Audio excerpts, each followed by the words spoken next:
imepiganiwa na wachezaji chungu nzima.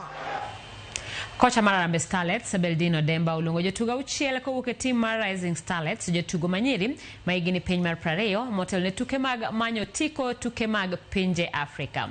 Odemba oluongo jotugo marom 38 ka gibiro chako timo rako margi chieng' Jumapil kapok oduok kwan mar jotugo piny.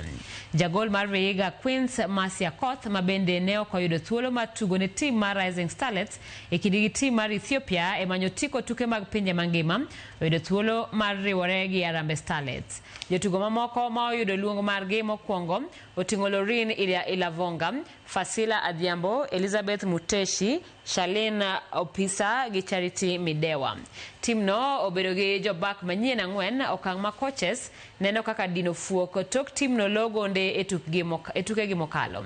Tim mar Harambee Starlets biro bago tuke ne Gambia tarik 24 dwe ni e boma ma Nairobi kapok ginuoyore gi Gambia ndalo 4 toke ka jaloch e kind Gambia gi Kenya biro ng'ado tiko mag pinje Afrika.